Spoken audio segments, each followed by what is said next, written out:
বন্ধুরা, শুধু তোমারই জন্য সিরিয়ালের আজকের রিভিউ।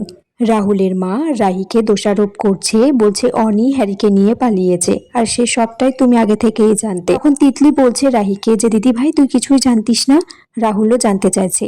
রাহি বলছে যে সে শুধু জানতো যে অনি আর হ্যারি শুধুমাত্র বন্ধু, যেমন লাক্স আর মেমো। মনে মনে ভাবছে যদি সত্যি এটা হয় তাহলে এই পরিবারের কাছে সে মুখ কিভাবে দেখাবে। তিতলি এদিকে লাক্স আর মেমোর নামটাও বলে দেয় যে ওরা আগে থেকেই জানতো অনির আর হ্যারির সম্পর্কটা। রাহুল এদিকে মেমোকে মারতে যাচ্ছে। আকাশের মা বলছে আপনার মেয়েকে আগে খুঁজে বার করুন, খুঁজে বার করে অন্য কারোর সাথে বিয়ে দিয়ে দিন, না হলে আমাদের মতো অনেকেরই হেনস্থা হতে হবে। এদিকে রাহির মা বাবা গোছাচ্ছে রাহিদের বাড়িতে আসবে বলে। তখনই রাজীব রায় চৌধুরী রাহির বাবাকে ফোন করে জানায় যে অনি হ্যারির সাথে পালিয়ে গিয়েছে। রাহুল বলছে আমি জানি না অনি কার সাথে চলে গিয়েছে, কিন্তু হ্যারি যদি অনিকে নিয়ে পালিয়ে যায় তাহলে সে হ্যারিকে কোনোদিনও ক্ষমা করতে পারবে না। এদিকে পিসি ঠাম্মা বলছে সব দোষ রাহির। রাজীব রায় চৌধুরীও রাহির উপর রেগে যায়, বলে যে রাহিমা তুই চুপ করে থাকবি, একটা কথা বলবি না, তুই যদি জানাতিস তাহলে একটা সুযোগ আমরা পেয়ে যেতাম। রাহুলের মা বলছে তিতলিকে দেখে যে ওই বাড়ির একটা মেয়ে বিয়ের মণ্ডপ ছেড়ে পালিয়ে গেল, আবার ওই বাড়ির একটা ছেলে আমার মেয়েকে নিয়ে পালিয়ে গেল।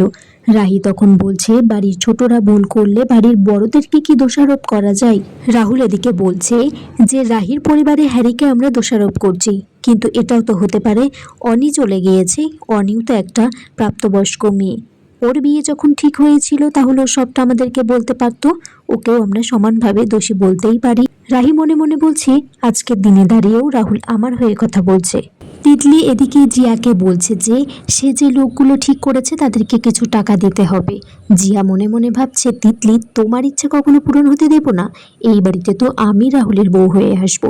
এদিকে তিতলিও মনে মনে ভাবছে জিয়া তোমাকে তো আমি এই বাড়িতে মাছির মতো করে তাড়িয়ে দেব, শুধু দেখতে থাকো আমি কি কি করতে পারি। এদিকে হ্যারির মা বলছে আমি এখন বুঝতে পারছি অনি সেদিন মন্দিরে হ্যারির নামে পুজো দিয়েছিল কেন, সবটা তার কাছে পরিষ্কার হয়ে গিয়েছে। রাহির বাবা বলছে আমাকে ওই বাড়ি একবার যেতেই হবে, আর হ্যারির মাকে বলে যে বাড়িতে থাকতে। এদিকে রাহুল বাইক নিয়ে বেরিয়েছে অনিকে খুঁজতে তার বন্ধুদের কাছে। রাহুলকে বলেছে ধন্যবাদ আমার পরিবারের হয়ে রুখে দাঁড়ানোর জন্য। রাহুল রাহিকে বলছে যে অনি আর হ্যারিকে যেভাবেই হোক খুঁজে বার করতে হবে, শুধু দেখো ওরা যেন বিয়েটা না করে ফেলে। বন্ধুরা, এখানে এই পর্বটা শেষ হয়ে যায়। তোমরা কমেন্টস করে জানিও কেমন লেগেছে আজকের পর্বটা।